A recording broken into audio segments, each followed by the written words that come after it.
My name is Natalie, and at 31 years old, I thought I had finally created a life for myself. That downtown Chicago apartment represented years of hard work while my sister got everything handed to her. I never imagined my parents would cross this line sitting at dinner, casually handing my sister keys to my place without even asking me. The look on their faces when I calmly said I moved out 6 weeks ago was priceless. If you are watching this, drop a comment telling me where you are from, hit subscribe, and stay tuned to hear how I finally stood up for myself after years of being the forgotten daughter. Growing up in suburban Illinois, I always felt like I existed in my sister Elaine's shadow. Our house in Naperville had 4 bedrooms, but somehow the spotlight only ever seemed to find its way to one child. From the beginning, the pattern was clear. Elaine received attention, praise, and resources, while I was expected to figure things out on my own. I still remember my 16th birthday. I had been dropping hints for months about a small gathering with my friends at this local pizza place I loved. When the day came, my parents had forgotten entirely. My mother was busy driving Elaine, then 11, to her dance recital. My father was working late. I ended up ordering a small pizza by myself and eating it in my room while looking through college brochures. Meanwhile, when Elaine turned 16 5 years later, our parents rented out an entire venue, hired a DJ, and gifted her a used but perfectly functional car with a big red bow on top. School events followed the same pattern. My parents rarely attended my honor society inductions or debate team finals. When I graduated as salutatorian of my high school class, my mother spent most of the ceremony taking photos of Elaine in the audience rather than watching me give my speech. For Elaine, they rearranged vacations to accommodate her softball tournaments and stayed up late helping with science fair projects. The disparity continued through college. I worked 3 jobs simultaneously, mornings at a coffee shop, evenings at the library, and weekends waitressing. Every dollar went toward my education at Northwestern University, where I studied marketing with a minor in digital media. My parents contributed what they called what they could afford, which amounted to about $500 per semester. Not enough for books, let alone tuition. Meanwhile, Elaine attended the University of Chicago with full parental support. She changed majors 4 times, took a semester off to find herself in Europe, and still graduated with no student loans thanks to our parents covering everything. When she struggled with classes, my father hired tutors. When she wanted to live off campus, they paid her security deposit and rent. After graduating, I landed an entry-level position at a digital marketing firm in downtown Chicago. The salary was modest, but I budgeted meticulously, living with 3 roommates in a cramped apartment far from the office. I packed lunches, skipped vacations, and put aside every spare dollar. After 3 years of promotions and side gigs managing social media for small businesses, I finally saved enough for a down payment on a small 1-bedroom apartment in River North. That apartment meant everything to me.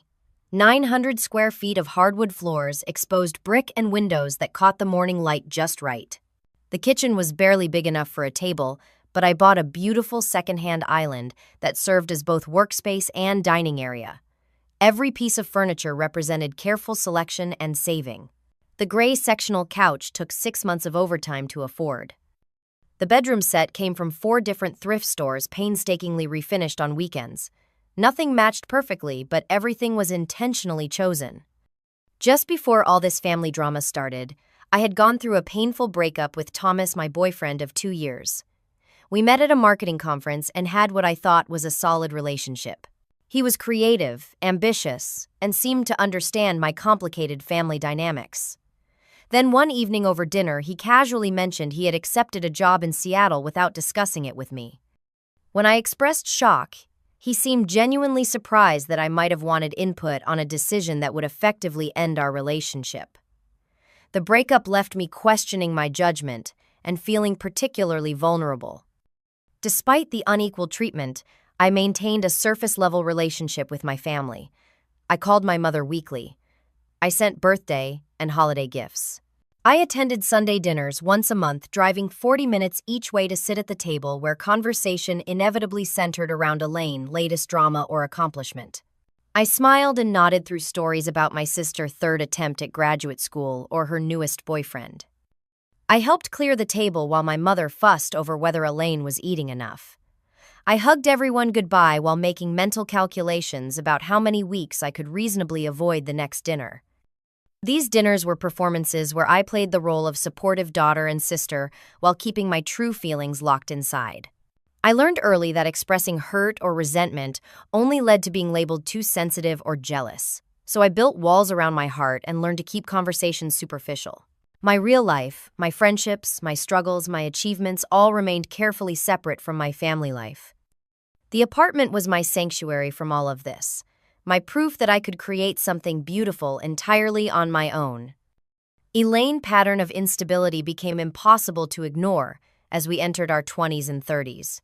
While I built a steady career path with consistent promotions and growing responsibilities, my sister bounced between jobs like a pinball.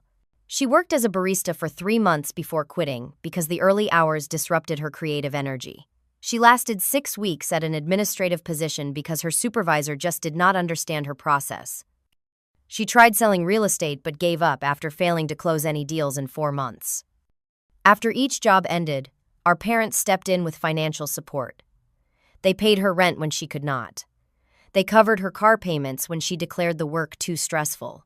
They even funded a 3-month wellness retreat in Arizona when she claimed job hunting had triggered her anxiety. All while telling me how proud they were of my independence, as if my self-sufficiency was convenient rather than necessary. Her relationships followed similar patterns. Elaine cycled through boyfriends and roommates, each relationship ending with dramatic fallouts that somehow always positioned her as the victim. Friends would suddenly become toxic. Roommates would become impossible to live with. Each time, our parents would console her, offer advice, and ultimately financial assistance. About 8 months ago, I started noticing concerning patterns regarding my apartment. The first incident happened after I invited Elaine over for dinner. As I was cooking, she wandered around opening closets and checking out my storage solutions. Her comments seemed innocent enough. "This place is so perfect for entertaining, and you have so much space for just one person." I thought nothing of it until she started asking detailed questions about my lease, monthly maintenance fees, and security arrangements. A month later, she called asking to borrow my black cocktail dress for a job interview. When I came home from work, I found not only the dress missing from my closet, but also 2 pairs of shoes, a designer handbag I had splurged on for my 30th birthday, and several pieces of jewelry.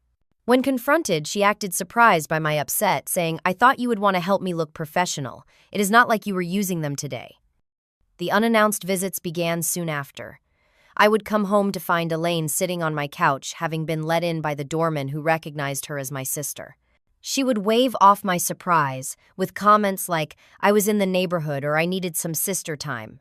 These visits always ended with her asking to borrow something, money for an emergency car repair, my laptop because hers was acting weird, or my credit card because she had left her wallet at home. The situation escalated when I returned from a weekend visiting friends to discover Elaine had hosted a dinner party in my apartment. 8 strangers had used my dishes, sat on my furniture, and left wine stains on my rug. When I called her in shock, she laughed it off. "My place was too small and I knew you would not mind. We cleaned up most of it." I finally confronted her, directly sitting her down over coffee to establish clear boundaries. "Elaine, I need you to understand that my apartment is my private space. You cannot come over without calling. First, you cannot borrow my things without asking, and you absolutely cannot host parties here, whether I am home or not." Her response was dismissive. "Why are you being so uptight? We are sisters. What is yours is mine, right? You have always been so weird about sharing." When I stood firm, she did what she always did, called our parents. That evening, I received a lecture from our father about family supporting each other, and a tearful call from our mother asking why I was being so selfish when Elaine just admires your beautiful home. The validation came from my friend Jessica, who witnessed one of Elaine's uninvited visits. After my sister left, Jessica turned to me with a concerned expression. "Natalie, that was not normal. You know that, right? The way she went through your mail, the comments about how much everything must cost, the way she took your sweater without asking, she is not respecting your boundaries at all." The final straw came when I noticed things in my apartment being moved or disappearing entirely. My passport, which I kept in a specific drawer, was suddenly in my bookshelf. Financial documents were rearranged. A pair of expensive wireless earbuds vanished. The security of my own home began to feel compromised, and with it my sense of safety and independence. The breaking point came after I returned from a 3-day business trip to New York. I had been presenting our agency's campaign to a major potential client, and the meetings had gone exceptionally well. My boss had hinted at a possible promotion if we landed the account, and I was riding a wave of professional accomplishment as I unlocked my apartment door. That feeling evaporated instantly. My neat, organized space looked like it had been hit by a small hurricane. Empty wine bottles lined the kitchen counter. Takeout containers spilled from the overflowing trash can. The sink was piled with unwashed dishes growing what looked suspiciously like mold. My couch pillows were strewn across the floor, and an unfamiliar jacket hung over my dining chair. As I moved through the apartment in growing horror, the violations multiplied. Multiple towels lay damp on my bathroom floor. My expensive face creams and serums had been used caps left off, contents significantly diminished.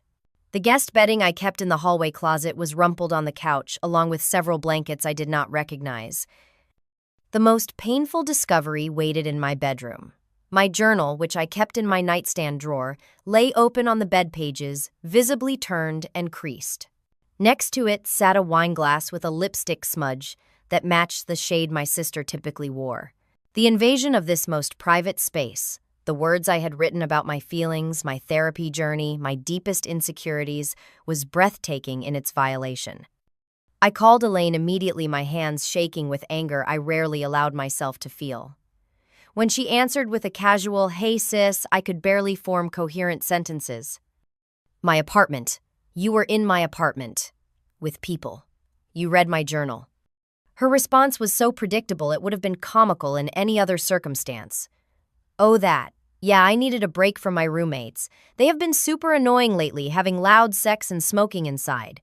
I just needed somewhere quiet to crash for a couple nights. A couple nights? How long were you here? Who else was here? My voice had risen to a shout. Just a few friends. And only for like 3 nights. Maybe 4. We cleaned up. The blatant lie in the face of the disaster surrounding me fueled my anger further. You did not clean anything. You went through my personal things. You read my private journal. You had strangers sleeping in my home without my knowledge or permission. Her voice immediately shifted to the wounded, tearful tone she used whenever confronted with consequences. Why are you yelling at me? I was in a really bad place emotionally. My roommate situation is toxic, and I just needed my big sister. I thought you would understand. I thought you would want to help me. Before I could respond, my phone beeped with an incoming call from our mother. Of course, right on cue. I declined it, but seconds later, Elaine said Mom wants us both at dinner tomorrow night. She says it is important. The emergency family dinner the next evening had all the elements of a carefully orchestrated intervention, except I was the one being intervened upon, rather than the person who had violated boundaries. My parents' house looked exactly as it always had: family photos dominated by Elaine achievements, furniture arranged to showcase my mother's collection of porcelain figurines, the faint smell of my father's pipe tobacco despite his doctor's orders to quit years ago. The tension was palpable as we sat down to my mother's pot roast. My father cleared his throat several times, a sure sign he was preparing for what he considered a serious conversation. My mother fluttered around refilling water glasses no one had drunk from and rearranging serving dishes that needed no adjustment. After a painfully silent 15 minutes of eating, my father put down his fork with deliberate precision. Your sister has had some challenges recently. He began as though Elaine were not sitting directly across from me studying her plate. Her landlord has been completely unreasonable. My mother jumped in. Completely unreasonable. Raising the rent with no warning. There was warning, Elaine mumbled. 2 months ago. I remained silent, already seeing where this was heading. My father continued. The point is, your sister needs some temporary assistance. We have always taught you girls that family helps family. Family helps family, my mother echoed, reaching over to squeeze Elaine's hand. And we know you have that lovely apartment with plenty of space. Elaine was evicted, I stated flatly. That is what this is about, is not it? She did not pay her rent again, and now she has nowhere to go. My parents exchanged glances. My mother's lips tightened into a thin line. It is not an eviction if you leave voluntarily before it gets to that point. We gave her the money for rent. my father added a note of confusion, entering his voice for the first time. Last month and the month before. Elaine suddenly became very interested in rearranging the peas on her plate.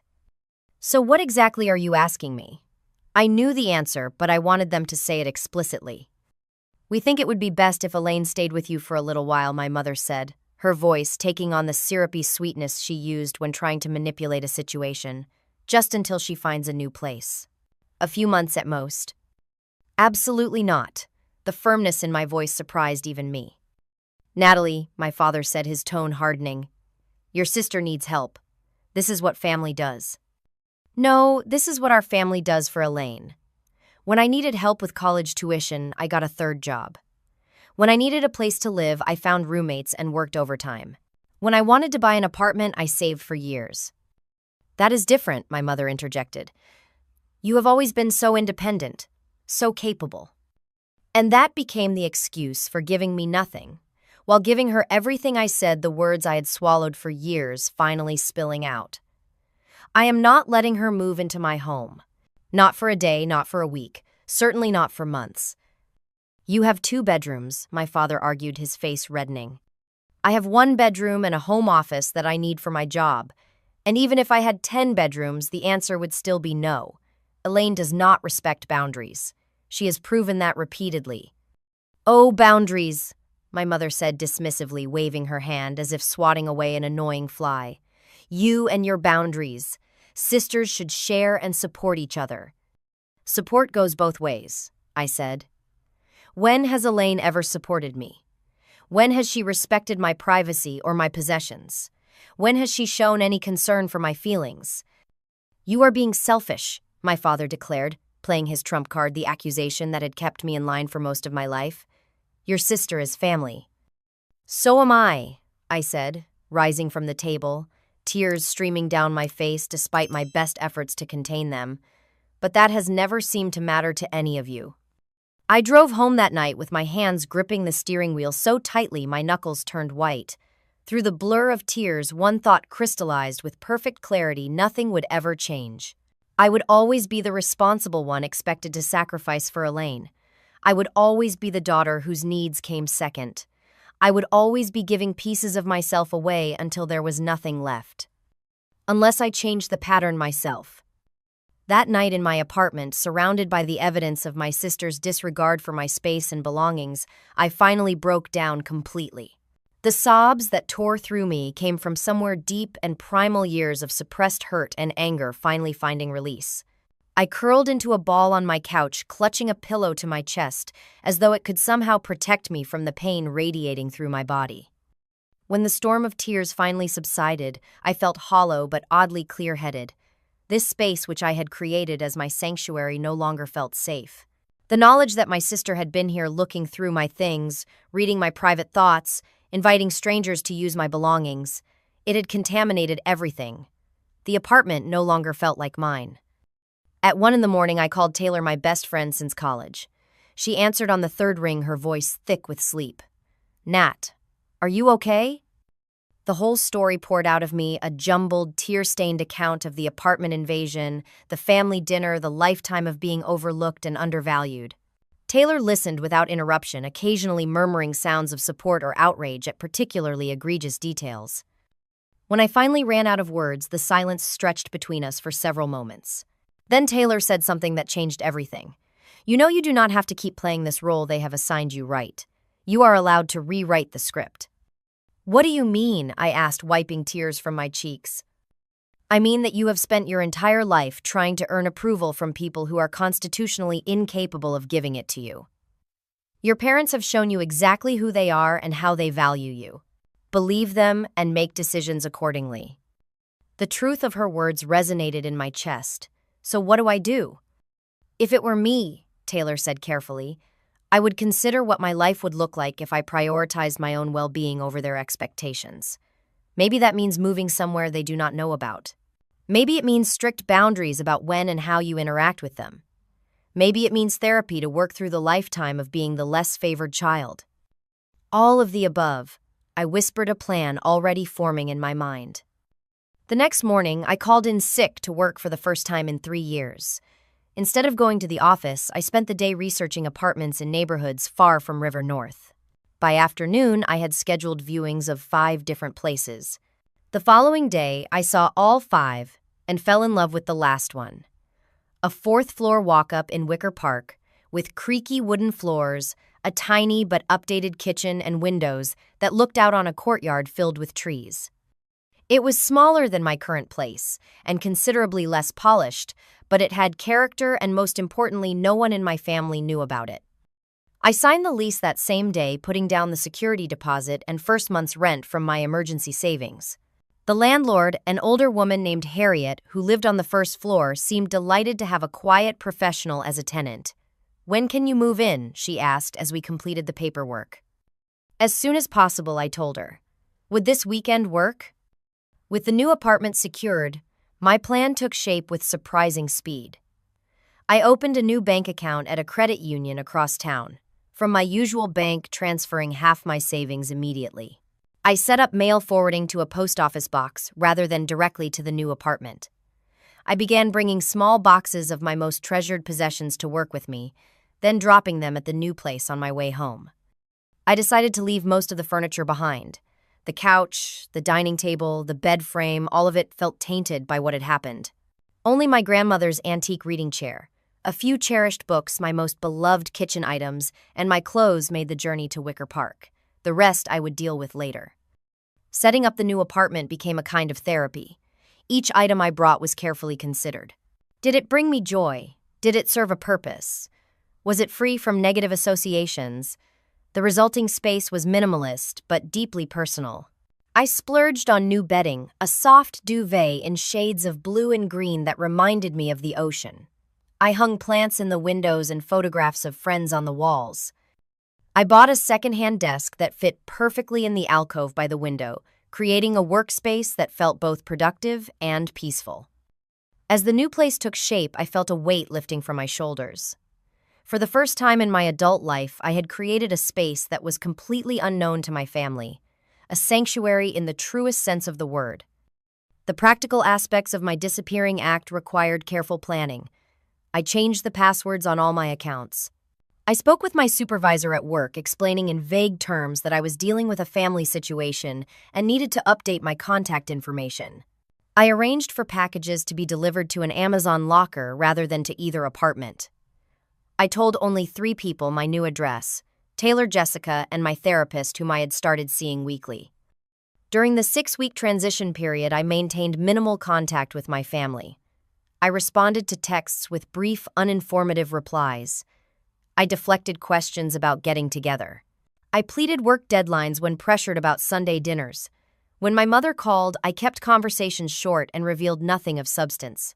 To anyone paying close attention, my withdrawal would have been obvious, but my family had never paid close attention to me unless they needed something.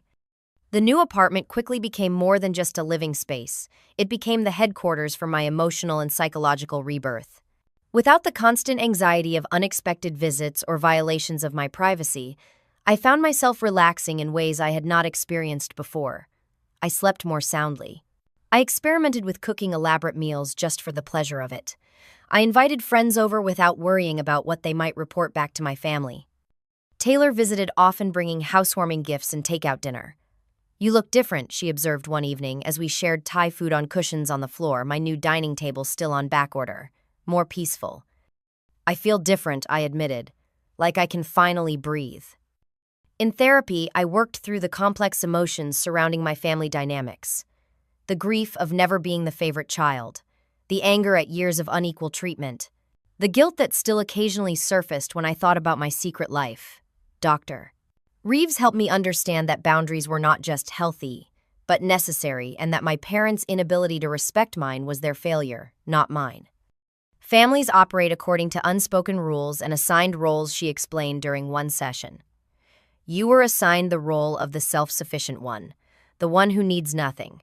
That worked for the family system, but it did not work for you. By changing your behavior, you are disrupting that system.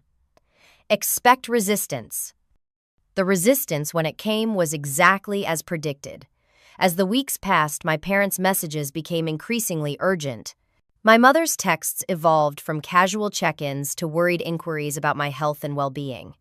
My father, who rarely communicated directly, began calling on his drive home from work. Elaine predictably vacillated between angry accusations and tearful apologies, depending on what she thought might get a response.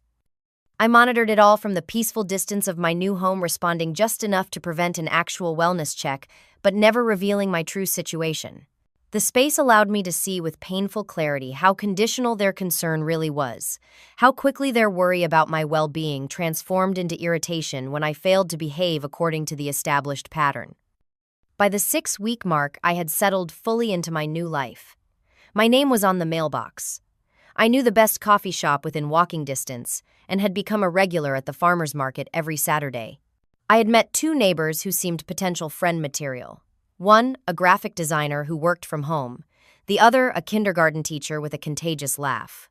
The apartment felt completely mine in a way no space ever had before. I knew a confrontation with my family was inevitable. I even knew it would be painful. What I did not know was exactly when or how it would happen. As it turned out, my mother made that decision for me with a text that simply read, "Emergency family dinner tomorrow night. No excuses. 6 p.m. sharp." In the weeks leading up to that fateful dinner, my parents' attempts to contact me had grown increasingly frantic. My phone would light up with my mother's name 5 or 6 times a day, the voicemails growing progressively more dramatic. "Natalie, honey, we are getting worried about you. Then, Natalie, please call us back. We just want to know you are okay. And finally, Natalie Thompson, I am your mother, and I demand you call me back immediately." My father's approach was more direct. "Your mother is worried sick. Call home." And later, "This behavior is unacceptable, Natalie. Family does not just disappear." Elaine's financial situation had apparently worsened after losing yet another job, this time at a boutique clothing store, where, according to my mother's detailed voicemail, the manager just did not appreciate Elaine's creative approach to the dress code. The subtext was clear: Elaine needed help, which meant I was expected to provide it. I had become skilled at deflecting questions about my whereabouts. When my mother asked if I would be at Sunday dinner, I replied that I had a work commitment. When my father texted asking if I could help move some furniture, I said I was fighting a cold. When Elaine asked if she could crash on my couch just for tonight, I claimed my apartment was being painted. These excuses worked because my family had always accepted my independence as a fixed character trait rather than a hard-won achievement. They assumed I was just being difficult or going through some phase. It never seemed to occur to them that I might have taken actual steps to protect myself from their encroachment. The emergency family dinner text arrived on a Tuesday morning. My immediate instinct was to ignore it, but Dr. Reeves had been helping me recognize the difference between avoidance and boundaries. Avoiding my family indefinitely was not a sustainable solution. Establishing clear boundaries with them was. This dinner might provide the opportunity to do exactly that. "I will be there." I texted back to my mother, the 3 simple words immediately triggering a flurry of happy face emojis in response. As I drove to my childhood home that Thursday evening, my stomach clenched with anxiety. I had prepared as thoroughly as possible, rehearsing responses to likely scenarios with both Taylor and Dr. Reeves. I had meditated that morning, gone for a long run, and worn an outfit that made me feel confident, a tailored blazer over a simple blouse and jeans. Still, as I parked in the driveway, the familiar weight of family expectations settled on my shoulders. The house looked exactly as it always did. My mother's carefully tended flower beds, my father's meticulously trimmed lawn, the porch light welcoming visitors, while the interior revealed warm golden light through partially drawn curtains, the perfect suburban tableau. I took a deep breath, straightened my shoulders, and rang the doorbell rather than using my key, a small act of separation that did not go unnoticed by my mother when she opened the door. "Since when do you ring the bell?" she asked her, attempt at lightness undermined by the tension around her eyes. "This is still your home, you know." "Is it?" I replied quietly, stepping past her into the foyer. The atmosphere inside was thick with unspoken tension. My father sat in his usual recliner, newspaper folded beside him, pretending to watch a baseball game with the volume turned low. Elaine perched on the edge of the sofa, scrolling through her phone with faux nonchalance. She glanced up as I entered, her expression unreadable. "Dinner will be ready in 10 minutes. my mother announced, hurrying back to the kitchen. I made your favorite pot roast with those little red potatoes you like. It was Elaine who loved those potatoes, not me. I had been vegetarian for 3 years, a fact my mother consistently forgot or ignored. Rather than correcting her, I simply nodded and took a seat as far from Elaine as possible. Dinner was a masterclass in passive-aggressive communication. My mother filled every silence with nervous chatter about neighbors and distant relatives. My father punctuated her stories with occasional grunts of acknowledgement. Elaine pushed food around her plate, contributing nothing. I answered direct questions with minimal responses, waiting for the real purpose of this gathering to emerge. It came as family bombshells often do with dessert. My mother had made apple pie, not my favorite, but Elaine's, and as she served it with unnecessary flourish, my father cleared his throat. Your sister has had some temporary setbacks, he began, as though continuing a conversation we had been having all along. Job market is tough right now, very competitive. My mother nodded vigorously. So competitive, and rental prices are just outrageous these days. I said nothing, taking a small bite of pie. The thing is, my father continued, reaching into his pocket, we think we have found a good solution. Temporary, of course, until Elaine gets back on her feet. With deliberate ceremony, he placed a set of keys on the table between us. My keys, to my River North apartment. We think it makes perfect sense for your sister to use your place for a while, my mother said, her voice bright with false certainty. You have all that space, and you are at work most of the time anyway. We already spoke to your building manager, my father added. Mr. Peterson, nice fellow. He said it is no problem to add Elaine to your lease temporarily. I stared at the keys, a strange calm settling over me. You spoke to my building manager without talking to me first. We knew you would agree once you thought about it, my mother said. Family helps family. Elaine finally looked up, a small, victorious smile playing at the corners of her mouth.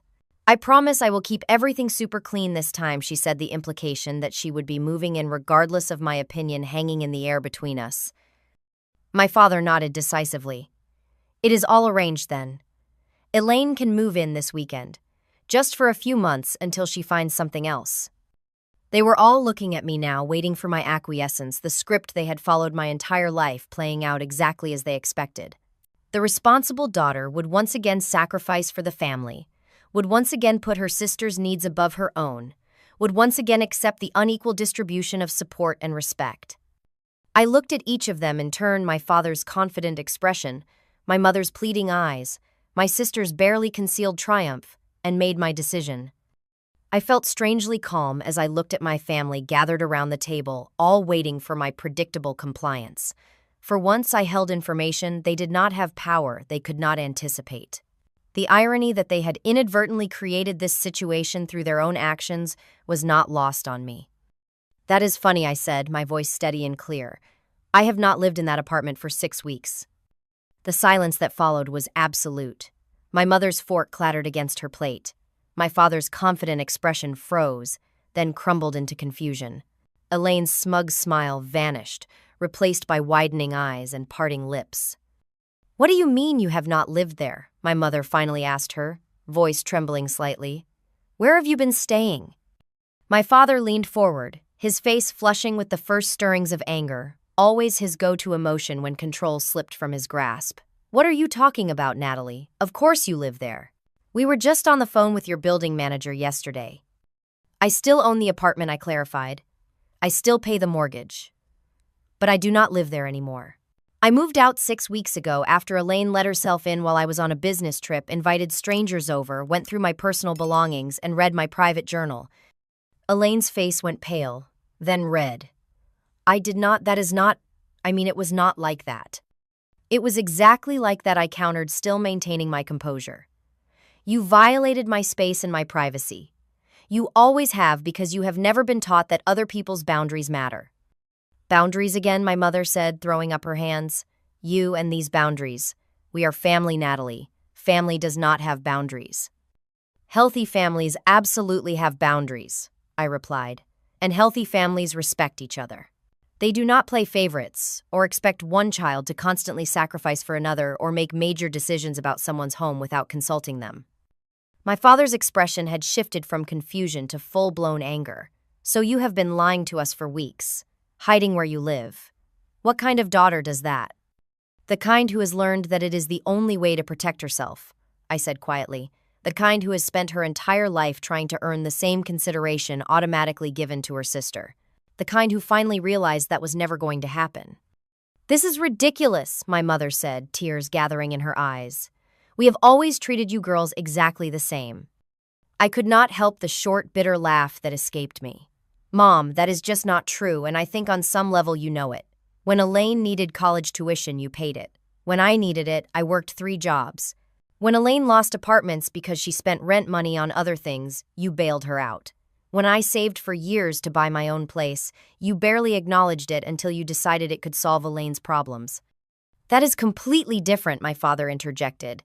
Elaine needs more support. She is sensitive. And I was capable, I finished for him. So capable that you decided I did not need parents, just occasional observers who stepped in only when they needed something from me. Elaine had been unusually quiet, but now she spoke up, her voice taking on the wounded tone that had always worked so effectively. Where am I supposed to go now? I have nowhere to live. That is not my problem, I said, surprised at how easily the words came. It has never been my problem, but somehow it always became my problem. Not anymore. You cannot just abandon your sister, my mother gasped. Where are you living? We need to know where you are. No, you do not, I said firmly. That is the boundary I am setting. I have a new place where I feel safe and secure. Elaine does not get to know where it is. You do not get to know where it is. Not until I can trust that information will not be used against me. Against you, my father scoffed. We are your parents, not your enemies. Then start acting like it, I replied, rising from my chair. Start respecting my choices. Start treating me with the same consideration you give Elaine. Start acknowledging that I am an adult with the right to decide who enters my home and when. You cannot just leave, my mother said, panic edging into her voice. We need to discuss this as a family. I have been trying to discuss this my entire life, I said, gathering my purse. You have never been interested in listening. When you are ready to have a real conversation, one where my feelings and needs matter as much as Elaine's, you know how to reach me. And if we need to see you, if there is an emergency, my father's voice had lost some of its certainty. You can call or text. If it is a genuine emergency and not another attempt to manipulate me into solving Elaine's problems, I will respond. Elaine was crying now, real tears streaming down her face. You are being so mean. I just needed help. For the first time, I looked directly at my sister, seeing not the perpetual victim she portrayed, but the adult who had consistently chosen to take rather than ask, to assume rather than earn. You have always needed help, Elaine. And I have always given it, even when it hurt me to do so. That ends today. It is time for you to solve your own problems. As I walked toward the door, my mother followed, her hands fluttering anxiously. You cannot just walk away from family, Natalie. Family is forever. I paused, my hand on the doorknob. I am not walking away from family, Mom. I am walking away from the role you assigned me in this family. I am still your daughter. I still love you. But I will not be Elaine's safety net anymore, and I will not be the dependable one you only notice when you need something. The drive back to my new apartment was surreal. My hands should have been shaking. My heart should have been racing.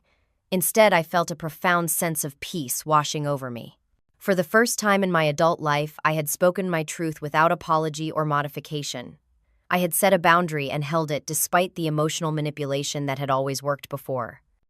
As I climbed the 4 flights of stairs to my apartment, I realized I was smiling. The space that greeted me felt more like home than anywhere I had ever lived, not because of the furnishings or the location, but because it represented a choice I had made entirely for myself, a choice to value my own well-being. A choice to rewrite the script of my family relationships. A choice to finally truly put myself first. The days following the confrontation brought a storm of emotions I had not fully anticipated. Relief came first, a profound unburdening that left me feeling physically lighter. Then came waves of doubt. Had I been too harsh? Should I have found a gentler way to establish boundaries? Was I destroying my family relationships beyond repair? Guilt followed, deeply ingrained from years of being told that family obligation trumped personal needs. And underneath it all, a current of grief for the supportive family I had always wanted but never truly had. The initial loneliness was harder than I expected. Sunday evenings, when I would normally have been at family dinner, felt particularly empty. I filled them with new rituals, calling friends, taking long walks through my neighborhood, cooking elaborate meals just for myself, attending community yoga classes at the studio down the street.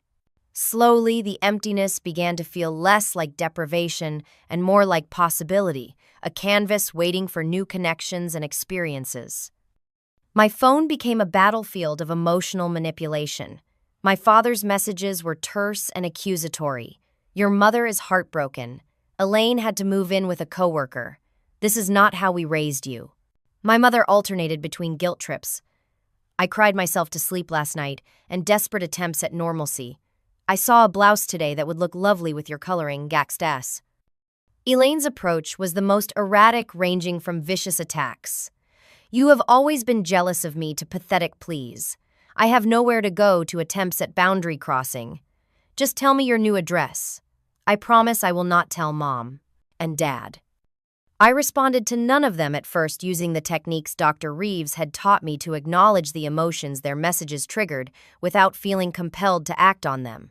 Instead, I focused on building my new life. I joined a book club that met at the local independent bookstore. I volunteered at a weekend food pantry. I accepted dinner invitations from coworkers I had previously kept at a professional distance. Each new connection reminded me that family could be chosen, not just inherited. After 3 weeks of silence, I finally responded to one of my mother's messages, a simple note asking about my father's upcoming birthday. This opened a careful, limited channel of communication. I answered texts but ignored emotional manipulation. I deflected questions about my location. I responded to updates about extended family but not to news about Elaine's latest crisis. It was exhausting at first, this constant vigilance, but gradually it became second nature. 5 weeks after the confrontation, I agreed to meet my parents at a coffee shop halfway between their house and my office. The neutral territory was deliberate, suggested by Dr. Reeves as a way to avoid the emotional triggers of the family home. I arrived early, selecting a table near the door, both for easy escape if needed, and to allow me to watch their arrival. They looked older somehow, my parents. My father's shoulders slightly more, stooped, my mother's smile a bit more strained. They spotted me immediately, my mother raising her hand in an uncertain wave, my father nodding stiffly. As they approached, I noticed they were both dressed formally. My father in a button-down shirt rather than his usual weekend polo. My mother in her church dress rather than casual clothes. They were treating this like an official meeting, which was both amusing and sad. "You look well," my mother said after the awkward exchange of greetings. Her eyes scanned me as though checking for visible signs of distress or hardship. "I am well," I confirmed, sipping my latte. "Work is good. Life is good." My father cleared his throat. "Your sister asks about you." Of course, that would be his opening gambit. I nodded but offered nothing in response. The conversation that followed was halting and uncomfortable, full of long pauses and careful navigation around sensitive topics. My mother talked about the neighbors, her garden club, a recipe she had tried recently. My father mentioned a problem with the gutters the baseball season, a documentary he had watched. I shared limited details about a work project, a movie I had, enjoyed a new coffee shop near my office. We were like actors performing a family conversation without any of the ease or intimacy that should have accompanied it. It was my mother who finally broke through the superficial exchange. "We miss you," she said suddenly, her voice catching. "The house feels empty without you coming for Sunday dinners." "I have not lived at home for 12 years, Mom," I pointed out gently. "I know, but you were still part of our routine, part of our lives." Tears welled in her eyes. "I do not understand why that had to change." My father, uncomfortable with emotional displays, shifted in his seat. "What your mother is trying to say is that we may have taken your independence for granted. Your consistency." It was perhaps the closest thing to an admission of fault I had ever heard from him. I waited, allowing the moment to breathe. "I never meant to make you feel less important than your sister," my mother continued, dabbing at her eyes with a napkin. "You were always so capable, so self-sufficient. Elaine needed more of my time, my attention." "That is the problem, Mom," I said quietly. "You confused capability with not having needs. Everyone has needs. I just learned early on that mine would not be met, so I stopped expressing them. My father frowned. That is not fair, Natalie. We provided for you. We supported your education. You paid $500 per semester toward my education, I corrected. I worked 3 jobs to cover the rest. You paid for Elaine's entire degree, plus her apartment, plus spending money. Can you see how different that is? He opened his mouth to argue, then closed it again, something like realization dawning in his eyes. We never meant to hurt you, my mother whispered. I believe that, I said. But you did hurt me, and you continued hurting me even when I tried to establish boundaries. The apartment situation was just the final straw. Giving Elaine keys to my home without even asking me, that showed me exactly how little you respected me as an adult with my own life. My father looked down at his untouched coffee. We should have asked you first. The simple acknowledgement, so long in coming, loosened something in my chest. Yes, you should have. Can you forgive us? My mother asked, reaching across the table for my hand. I let her take it, but my response was measured. Forgiveness is a process, not an event. I am working on it, but rebuilding trust will take time and consistent effort from all of us. And Elaine, my father asked. She is still your sister. Elaine and I will need to find our own way forward, I said firmly. That is between her and me. She is staying with her friend Jasmine right now, my mother offered. But it is not ideal. Very small apartment. I recognized the subtle attempt to reactivate my sense of responsibility and shook my head. Mom, I am not responsible for Elaine's housing situation. That is exactly the pattern we need to break. They both looked uncomfortable but did not argue further. As we prepared to leave, my mother asked the inevitable question, when will we see you again? Will you come to Sunday dinner next week? Not yet, I said honestly. I need more time. But maybe we could meet for coffee again in a couple of weeks. It was a small step, but their cautious smiles suggested it was enough for now. Elaine was noticeably absent from that first meeting and from the careful text exchanges that followed. 3 weeks later, I received a message from her that stood out from her previous communications. I am starting therapy. The therapist says I should apologize to you when I am ready. I am not ready yet, but wanted you to know I am working on it. It was the first time my sister had ever acknowledged, even indirectly, that her behavior might require amends. I sent back a simple response. I am proud of you for taking that step. In my own therapy sessions, Dr. Reeves helped me process the complex emotions of rebuilding family relationships on new terms. What you are doing is incredibly difficult, she acknowledged. You are not just changing your own behavior. You are asking an entire family system to change patterns established over decades. There will be backsliding. There will be resistance. The key is consistency in your boundaries. I took her words to heart, particularly when my mother began making cautious inquiries about my new address, or when my father hinted that family gatherings would be so much simpler if Elaine and I could just put the past behind us. Each time I gently but firmly redirected, reinforcing the boundaries I had established. Meanwhile, my life in Wicker Park flourished. I befriended Zoe, the kindergarten teacher from down the hall, who introduced me to her circle of friends. I joined a community garden on the block, tending to herbs and vegetables in a small plot that connected me to neighbors of all ages.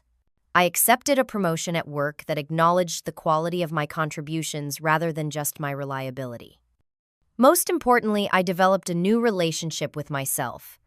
Without the constant drain of family expectations and boundary violations, I discovered interests and aspects of my personality that had been suppressed for years. I took a pottery class and found I had a natural aptitude for working with clay. I joined a hiking group that explored state parks within driving distance of Chicago. I began writing short stories, something I had enjoyed in college but abandoned in the demands of adult life. 6 months after that confrontation at my parents' dinner table, I invited them to meet me at a restaurant near my new apartment. It was a calculated risk bringing them into my neighborhood, but one that felt right. After dinner, I walked them to my building but did not invite them up the boundaries, still holding firm but softening enough to allow them this knowledge. It looks nice, my father said, studying the brick facade with approval. Good neighborhood. It is, I agreed. I am happy here. My mother squeezed my hand. That is what matters, honey, that you are happy. I smiled, recognizing the genuine sentiment behind her words. Our relationship was far from perfect, still imbalanced in many ways, still carrying the shadows of old patterns. But it was evolving, reshaping itself into something that might, with continued effort on all sides, eventually become healthy. As for Elaine, our reconciliation came more slowly. 3 months of therapy helped her recognize patterns in her own behavior, and she reached out with a genuine apology that acknowledged specific actions rather than making vague excuses. We began with carefully structured interactions, coffee dates with clear start and end times, activities that did not involve my home or possessions. Slowly, cautiously, we began rebuilding a relationship based on mutual respect rather than the dysfunctional dynamics of our childhood. The journey of setting boundaries and rebuilding family relationships on healthier terms is ongoing. There are still difficult conversations, still moments when old patterns threaten to reassert themselves. But I no longer feel responsible for everyone else's emotions and needs at the expense of my own. I no longer sacrifice my well-being to maintain an illusion of family harmony. Sometimes the bravest thing we can do is recognize when a relationship is damaging us and take steps to protect ourselves, even if those steps feel radical, even if they go against everything we have been taught about family obligation. It is not selfish to require respect. It is not wrong to establish boundaries. And sometimes the only way to truly love your family is to love yourself enough to change the dynamic entirely. Have you ever had to set difficult boundaries with family members who constantly cross them? I would love to hear your stories in the comments below. Remember that protecting your peace is not selfish. It is necessary for your well-being. If this story resonated with you, please give it a like and subscribe to hear more stories about finding strength through difficult family dynamics. Share with someone who might need to hear that setting boundaries is an act of self-care, not selfishness. Thank you for listening to my journey, and I hope it helps you navigate your own path to peace.